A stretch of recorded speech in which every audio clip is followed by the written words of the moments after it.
오늘 말씀 제목 한번 따라하겠습니다. 큰 음성을 들으니. 어제 읽은 말씀 10절에 보면 주의 날에 내가 성령에 감동되어 내 뒤에서 나는 나팔 소리 같은 큰 음성을 들으니. 하나님의 소리가 두 가지로 들린다고 제가 이야기를 했습니다. 하나님의 소리는 크게 들리든지 아니면 작게 들리든지. 그래서 하나님의 하시는 말씀을 이렇게 들어본 사람들 이야기를 들어보면 큰 소리로 혹은 작은 소리로 우리에게 들린다고 하는 것을 알 수가 있습니다. 오늘 여기에는 그 큰 소리로 들었다고 하는 이야기를, 다윗 같은 경우는 내 심장에서 나를 교훈하도다 그러면서 세미한 주의 음성 속에서 들리는 아주 작은 소리 같은, 생각 같은 음성을 이렇게 이야기하고, 또 요한계시록의 요한은 큰 나팔 소리 같은 소리를 들었다. 뭐 이렇게 이런 형태로 듣든 저런 형태로 듣든 뭐 하나님이 말씀하시는 그냥 방법이죠. 작게 얘기하든 크게 얘기하든. 제가 찬송가 이렇게 부르는 거 보면 어떤 때는 우리 허수아 집사님이 지난번에 찬양 때 그냥 조그맣게 부르는 거예요. 근데 크게 부르는 게 어렵냐, 조그맣게 부르는 게 어렵냐? 조그맣게 부르는 게 어려워요. 그게 사실은 작게 부르는 게 훨씬 더 쉬운 일이 아닙니다. 왜 작게 부르지? 사실 작게 부르는 게 찬양은 쉬운 게 아닙니다. 큰 소리로 막 이렇게 소리를 내는 거가 오히려 더 쉬워요. 하나님의 소리도 크게 듣는 게 좋을까, 작게 듣는 게 좋을까? 뭐 별 차이는 없습니다. 작게 들으면 작게 듣는 대로, 크게 들으면 듣는 대로. 큰 소리 들으면은 하나님의 소리가 좋은 거고, 작게 들리면 나쁜 건가? 차등 없습니다. 그러니까 작게 들었든 크게 들었든 뭐 사람에 따라서 하나님이 그냥 일하시는 방법이지, 하나님을 제가 이렇게 체험하고 하나님을 알아가는 저도 목사인데, 하나님을 이렇게 알아가면서 느끼는 거는, 야, 하나님은 그냥 평생 알아가다가 끝나는 게 신앙이겠다. 그리고 뭐 이게 궁금한 거는 결국 천국 가서 이게 이런 거였구나 그러고 알게 되는 날이 올 거다, 이런 생각을 합니다. 다 알고 가는 게 아니에요. 그러니까 오늘도 말씀을 읽으면서 절대 교만하지 말자. 잘난 척하지도 말고, 하나님이 다 알게 하신 것도 아니고 다 모르는 것도 아닙니다. 왜냐하면 하나님이 알려주시면 언제든지 아는 거기 때문에 다 모르는 것도 아니고 그렇다고 다 아는 것도 아니고, 그러니까 교만할 것도 없고, 남보다 내가 조금 더 신령한 은혜를 받았다고 해서 막 대단한 거를 막 자기가 마치 하나님인 것처럼 그 자리로 올라가려고 그러면 안 된다는 겁니다. 우리는 남들보다 조금 더 은혜 받았으면 더 겸손해져야 되는데, 이 사람들은 어떻게 된 게 남들보다 조금 더 은혜 받으면 하늘 높은 줄 몰라요. 그러면 이제 하나님이 코를 쑥 빠지게 하거나, 혹은 이제 막 가는 길로 가게 하거나, 차라리 코를 쑥 빠지게 하는 게 훨씬 더 하나님 앞에 은혜가 아닌가, 이런 생각이 듭니다. 그래야 사람 되잖아요. 이 막 하늘 높은 줄 모르고 잘난 척하는 사람 제가 볼 때 언제 떨어질지 몰라요. 언제 교주될지 몰라. 여러분, 교주되는 게 뭐 좋은 것 같습니까? 뭐 좋긴 좋겠죠. 뭐 사람들이 뭐 14만 4천의 숫자가 막 체육관 데서 막 와 막 그러니까 막 기분 좋겠죠. 근데 기분 좋은 것도 이제 얼마 못 가요. 가잖아요. 우리 누구야, 다 대통령 되신 분들도, 그 하늘에 나는 새도 떨어뜨린다는 분들도 다 가시잖아요. 다 비었습니다. 천하 없는 사람도 때 되면 다 가는 거지. 오늘 말씀을, 요한계시록 말씀을 준비하면서 저는 새벽에 뭘 읽었냐, 요한계시록에 빨간 글씨로 된 거를 쫙 처음부터 끝에까지 이렇게 이어서 읽어봤습니다. 그리고 빨간 글씨가 중요하니까 잉크가 모자라 가지고 빨간 글씨로 인쇄를 해놓은 게 아닙니다. 저 앞에 복음서에 가면 빨간 글씨가 많이 나오죠. 뒤로 넘어올수록 빨간 글씨가 적고 요한계시록에 없는 건 아닌데 그렇게 많지는 않습니다. 그러니까 왜 제가 이 얘기를 하냐? 요한계시록에 빨간 글씨를 써놓은 것만 이게 핵심인가? 그런 생각을 한번 해본 겁니다. 중요한 말씀이죠. 왜냐하면 이 빨간 글씨는 그 예수님께서 직접 하셨다고 하는 말씀만 빨간색으로 구별해서 우리 한국어 성경에는 이렇게 바꿔 인쇄해 놨습니다. 얼마나 감사한지 몰라. 그러니까 외국에 있는 성경도 다 이렇게 되냐? 아닙니다. 어디 호텔방 가고 영어 성경 된 거 딱 보세요. 빨간 잉크로 해놓은 거 있나? 없습니다. 너무 한국 번역은 참 감사하게 빨간색으로 신약 성경에 빨간색으로 인쇄해 놓은 그 글씨가 나옵니다. 주의 깊게 보셔야 돼요. 왜냐하면 그 빨간 글씨는 주님이 직접 하셨다고 확실하게 확인된 것만 빨간색으로 구별하여 해놨기 때문에. 근데 오늘 집에 가서 꼭 한번 읽어보세요. 빨간색만 찾아가지고. 검은색이 더 많어. 그냥 막 계속 검은색만 넘어가. 그러다가 빨간색 이렇게 나옵니다. 가물에 콩 나듯이 이렇게 나옵니다. 제가 그걸 이어서 읽어봤다는 거예요. 왜 그거를 제가 이어서 읽어봤냐? 오늘 말씀이 빨간색으로 되어 있으니까. 네? 오늘 11절 한 절 말씀이지만 요 한 절에는 이르되란 말만 빼고, 요 이르되는 왜 빨간색으로 안 했나 몰라? 이르되는 빼고. 그러니까 안 한 것도 이유가 있는 겁니다. 요거 이르되는 아니라는 거예요. 내가 보는 것을부터 시작해서 여기 하시기로도 아니야.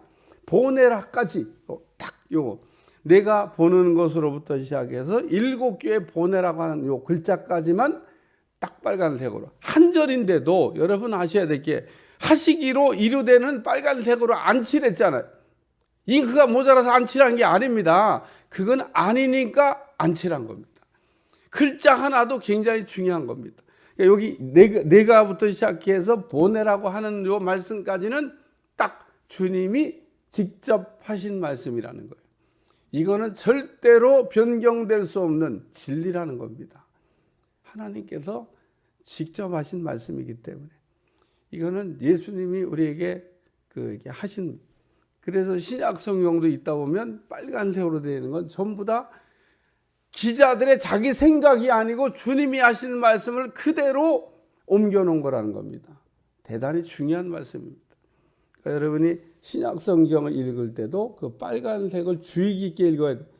요한복음도 여러분들 읽어보세요. 다 빨간색으로 되어 있는 게 아니에요. 빨간색과 검은색이 왔다 갔다 교차돼서 왔다 갔다 하는데 우리는 어떤 때는 이 빨간색을 중요하게 생각하지 않고 그냥 뭐 빨간색이나 검은색이나 뭐 다 말씀인데, 다 말씀은 말씀인데 비중을 잘 두고, 여기도 지금 요한계시록 1장 1절부터 쭈르륵 내려올 때 여기까지 빨간 글씨로 안 되어 있잖아요. 안 돼요.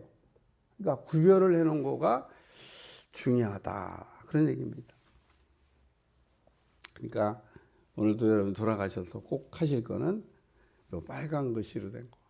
7교회 하셨다고 된 이 말씀들은 다 빨간 글씨로 쓰여져 있어요. 야, 참. 그러니까 이거는 요한이 쓴 게 아니에요. 요한이 쓴 게 아니고 이거는 직접 하나님께서 하신 말씀을 받아 적은 겁니다. 글자 하나도 토시 하나도 이거는 중요한 말씀인 겁니다. 그런 걸 우리가 생각하면서 말씀을 좀 보셔야 되고, 오늘 큰 음성이 큰 음성을 들으니 그러면서 하셨던 말씀이 오늘 이 빨간색 말씀이라는 겁니다. 그러니까 나팔 소리 같은 큰 음성을 들었는데 그 하나님께서 하신 말씀이 뭐냐?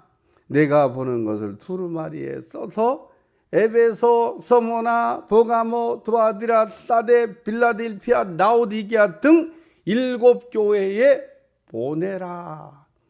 저는 오늘 이 말씀을 읽으면서 보내라고 하는 말씀도 굉장히 이게 느낌이 왔어요. 어제 제가 이 말씀이 그래서 중요하다고 얘기를 한 겁니다. 첫째는 본 것을 이렇게 얘기하셨고, 두 번째는 두루마리에 쓸 것을 얘기하셨고, 두루마리에 써서 세 번째는 보낼 것을 얘기했습니다. 어디다 보낼 것도 알려줬습니다. 여러분 성경책 그 앞에나 뒤에 지도에 보면 요 7교회의 지명이 딱 소아시아 7교회가 다 이게 찍혀져 있습니다. 그러니까 제가 오늘도 그 지도도 살펴보고 왔어요. 지도도 보니까 어쩌면 순서대로 뚜루룩 되는지 몰라. 요 요한계시록에 나온 순서대로 이게 돌아갔더라고요. 왔다 갔다도 안 했더라고. 에베소 교회 위에 서머나 교회 있고, 서머나 교회 위에 두아디라 교회 있고, 두아디라 교회 위에 또 이렇게 해서 쭈르륵 해서 에베소, 서머나, 두아디라 이렇게 쭈르륵 해서 라오디게아 이렇게 교회가 빙그르르 이렇게 타원형을 향해서 순서대로 돌아갔더라고. 순서대로 시계 방향으로. 그러니까 에베소, 서머나, 두아디라 이렇게 해서 라오디게아 7개. 순서도 왔다 갔다 한 게 아닙니다.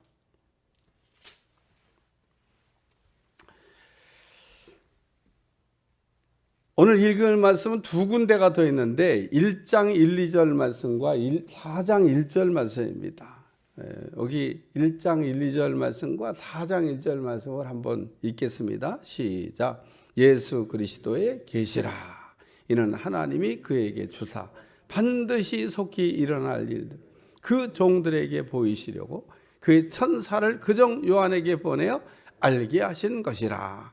요한은 하나님의 말씀과 예수 그리스도의 증거 곧 자기가 본 것을 다 증언하였느니라. 4장 1절 한번 읽습니다.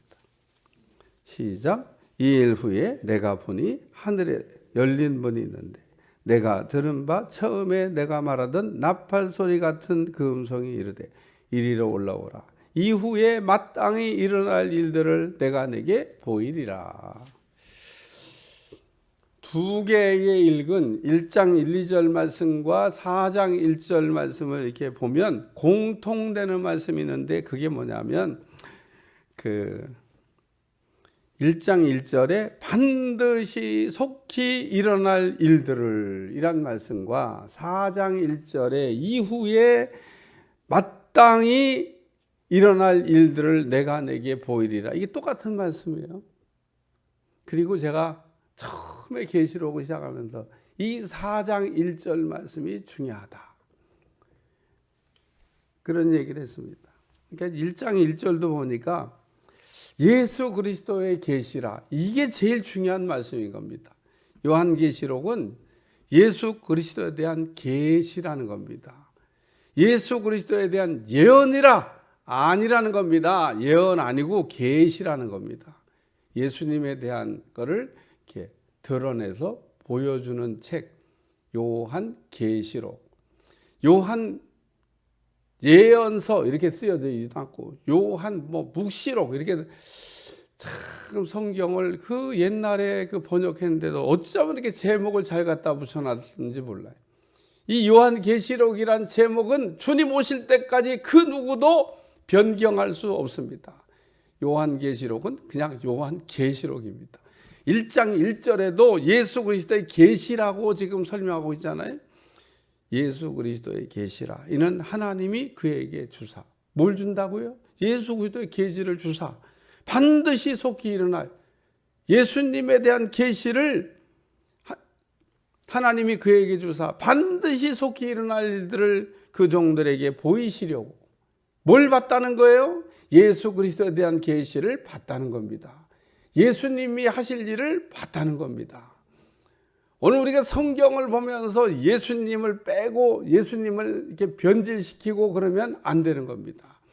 오늘 우리의 신앙은 첫째도 예수님, 둘째도 예수님, 셋째도 예수님, 시작도 예수님, 끝도 예수님.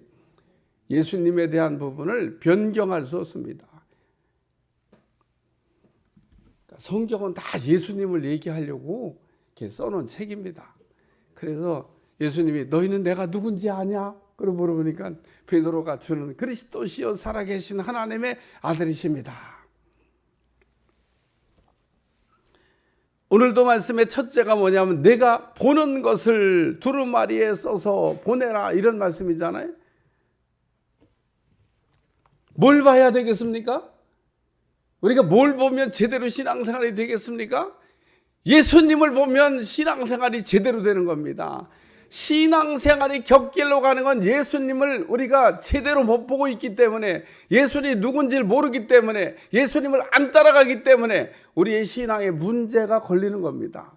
우리는 첫째도 예수님, 둘째도 예수님, 셋째도, 그러니까 예수님에다가 님자 빼고 예수라고 자꾸 얘기하면 자기가 뭔데 예수님 님자 빼고 그걸 예수 그래요.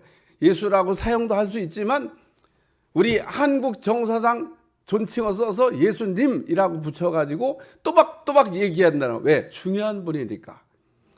제가 오늘 이렇게 소개하면 예수님 굉장히 기분 좋아지.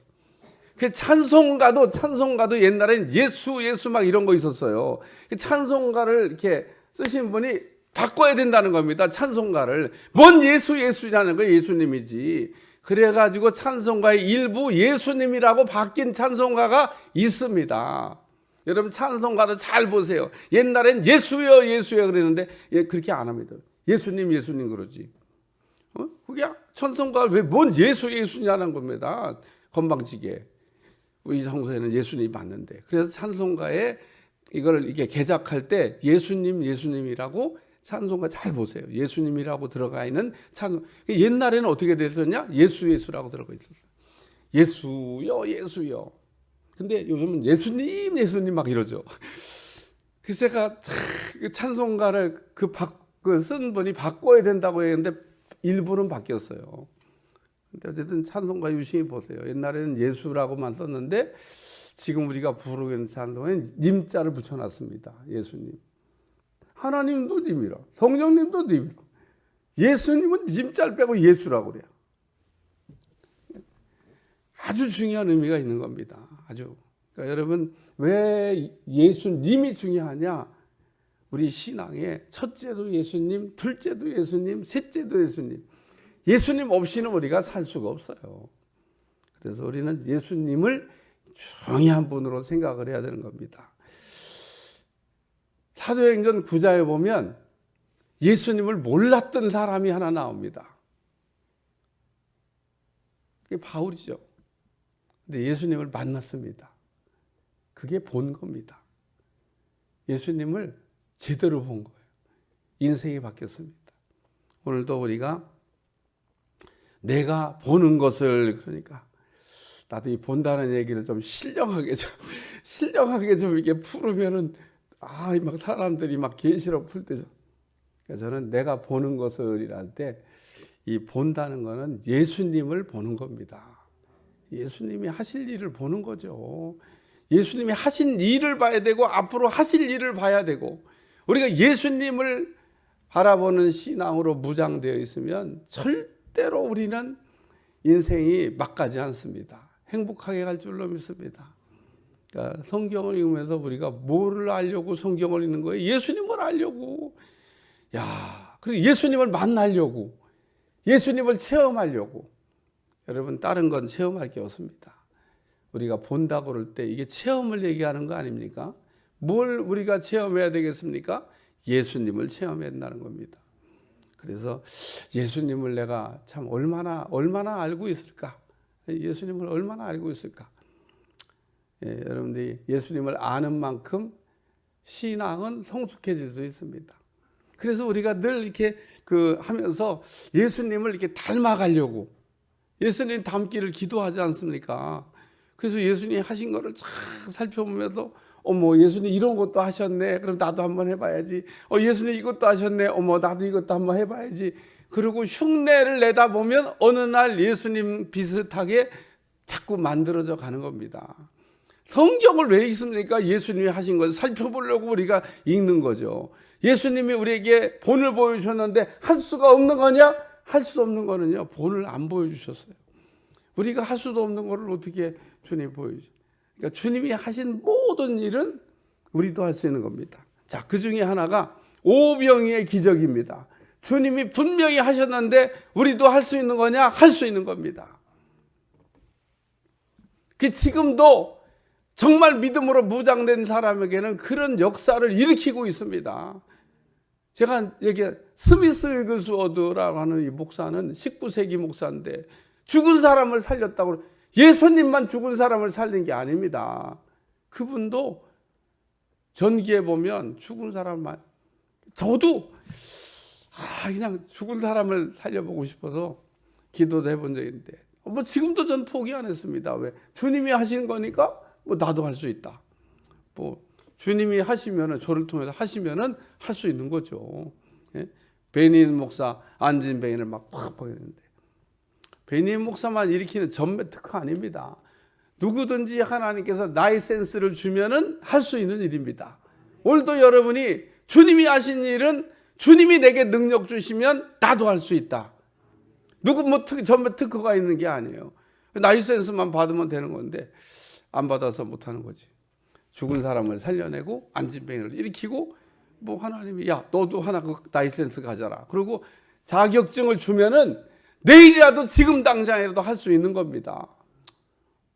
부럽다 그러고. 근데 또 감사한 거는 그렇다고 내가 그러면 나는 나의 센스는 하나도 안 받았냐? 그거 아니에요. 나도 하나님이 말할 수 없는 여러 가지 일을 할 수 있는 나의 센스를 많이 줬죠. 얼마나 참 감사해요. 주신 거에 일단 감사하고 또 주실 거에 감사하고. 주님은 열심히 일하는 사람한테 더 주는 법이지, 일도 안 하고 그냥 요리 뺀질 조리 뺀질 하는 사람은 더 줄 게 없어요. 그냥 있는 것도 뺏어가지고 다른 사람 야 네가 가져라 그러고.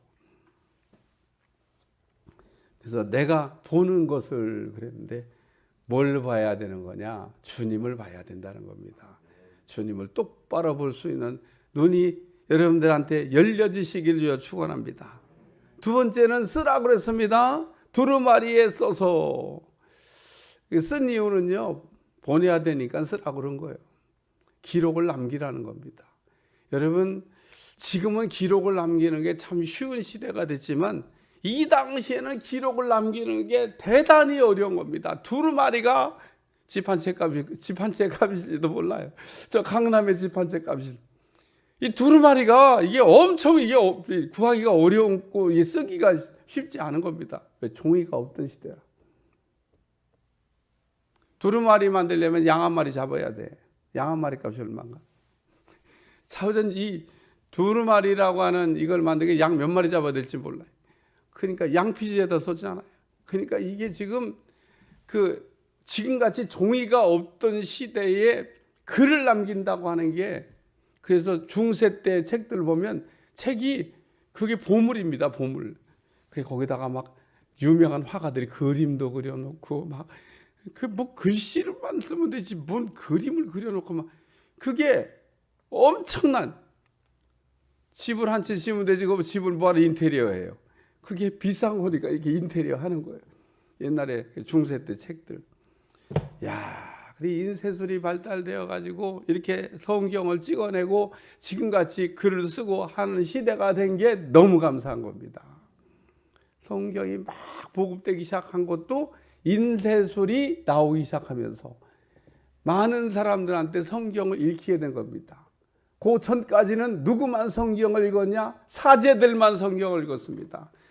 읽을 수도 없고 구할 수도 없고 볼 수도 없습니다. 그러니까 사제들은 자기들만 성경을 읽으니까 거짓말해도 몰라. 왜냐하면 성경을 읽을 수가 없잖아요. 그러니까 하나님 말씀에 그러고 얘기하면 다 끝나는 거예요. 왜? 아무도 못 읽으니까. 읽는 것도 또 어려운 게 뭐냐면 다 라틴어로 돼 있어. 무식한 사람은 못 읽어.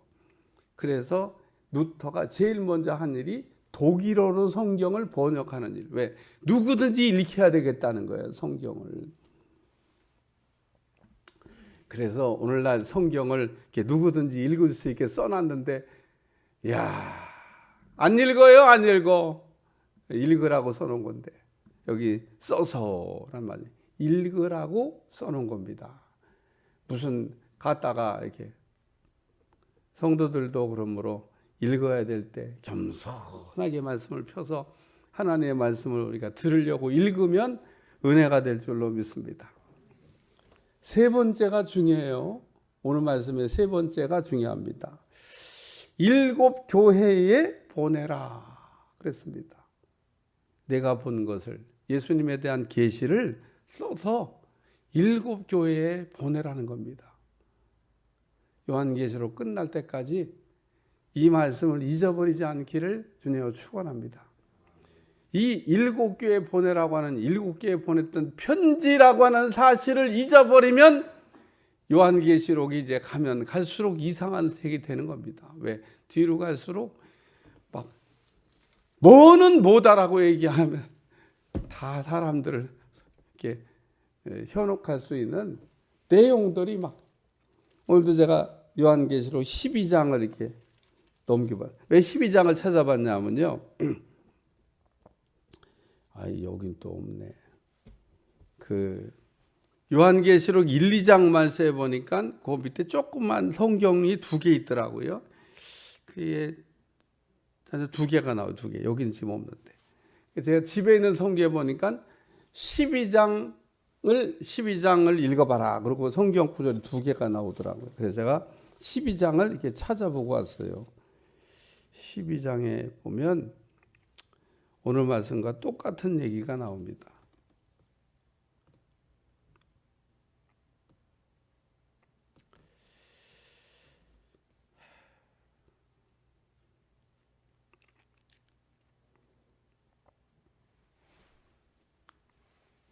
읽어보고 왔는데도 안 보이네. 빨리 보려고 하니까.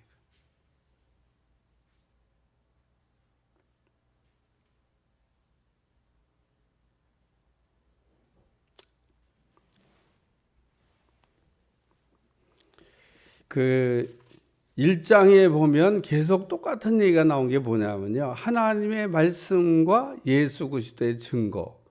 이게 1장 2절에도 나오고, 그 다음에 또 9절에도 보면 하나님의 말씀과 예수 그리스도의 증언. 이 얘기가 계속 반복돼요. 그래서 요한이 하나님의 말씀과 예수 그리스도의 증거, 곧 자기가 본 것을 다 증언하였다. 그러면서 특별히 요한은 하나님의 말씀과 예수 그리스도의 증거, 그게 곧 자기가 본 것이라는 겁니다. 요한계시록 12장에도 그 얘기를 하는데 제가 확실히 읽어보고 왔는데 정리가 안 되네. 내일 아침에 한번 더 하기로 하고, 어쨌든 7 교회에 보내라는 말씀이 왜 중요하냐면 이거는 편지라는 겁니다. 편지. 요한이 예수님에 대한 거를 전하기 위해서 말씀과 예수 그리스도에 대한 본 것을 지금 7 교회에 보내기 위한 편지를 쓴 거다. 그래서 이 편지가 날아가서 사람들이 읽고 예수님에 대한 걸 알고 은혜를 받았을 거라고 하는 말씀입니다. 그 이상도 그 이하도 아닌 겁니다. 여러분이 꼭 이게 지금 7 교회에 보낸 편지라고 하는. 그러니까 이 얘기 뭐냐면 7 교회가 무슨 전 시대를 걸친 뭐라고 또 얘기를 하면 안 된다는 겁니다. 이 요한이 이 편지를 보낼 때 7 교회가 존재를 했고 7 교회가 이 편지를 받아갖고 읽어서 이 편지를 받은 데가 7 교회인데 무슨 7 교회가 창조 이래 전 시대를 얘기하는 거라고 얘기하는 겁니다. 예를 들면 아닌 거라는 겁니다. 그냥 7 교회에 보낸 편지라는 겁니다. 편지. 그러니까 7 교회에 보낸 편지. 잊어버리지 않기를 주여 축원합니다. 그러니까 이 7 교회는 가상의 교회가 아니라는 겁니다. 실제로 존재했던 교회라는 겁니다. 지금도 가면 그 교회의 흔적이 남아 있습니다. 서문학교에 돌이 남아 있습니다. 기둥터가. 어떤 교회는 모양도 남아 있습니다. 그래서 성지순례 가면 이 7 교회를 이렇게 쭉 돌아보고 오잖아요. 이게 있었던 교회라니까. 있었던 교회. 있지도 않은 교회를 지금 요한이 편지를 써서 보낸 게 아니고 실제로 존재했던, 그리고 실제로 그 서문화교회 감독은 폴리카비였던, 이게 실존하는 교회들이에요. 실존하는 교회. 실존하는 교회들한테 보낸 편지를 지금 얘기하고 있는데 뭔 거기다가 다른 얘기를 갖다 붙여서 소설을 자꾸 쓰려고 그래요. 그러니까 우리는 요한계시록을 읽으면서 요한이 지금 하나님께서 하시는 말씀과 예수 그리스도에 대한 증거를 이렇게 자기가 본 거를 잘 써서 7교회에 보내가지고 소식을 전한 거다. 7교회가 이거를 이제 받았으면, 두루마리 받았으면 이제 읽어봤겠죠. 7개. 7통을 썼는지 한 통을 써하고 돌려보라고 했는지 그것까지는 모르겠어요. 제가 볼 때 7통 썼을 가능성도 없습니다. 이 교회 읽어보고 저 교회. 편지가 어려운 시대니까. 그거에 대한 거는 뭐 제가 할 때는 뭐 자료를 못 본 것 같아요. 그러니까 편지가 간 거는 확실하고 편지를 읽어봤고 이게 지금 다 편지 내용이라는 겁니다. 잊어버리지 않기를 주여 축원합니다. 끝까지 7교회에 보낸 편지다. 요거를 여러분들이 생각하면서 말씀을 잘 따라오시면 은혜가 되리라고 믿습니다. 기도하겠습니다. 하나님, 오늘도 우리의 신앙이 예수님으로 무장될 수 있기를 바랍니다. 우리의 신앙이 예수님으로 무장돼서 예수님 안에서 예수님 붙들고 끝까지 우리가 달려갈 수 있도록 축복해 주옵소서. 예수님의 이름으로 기도하옵나이다. 아멘.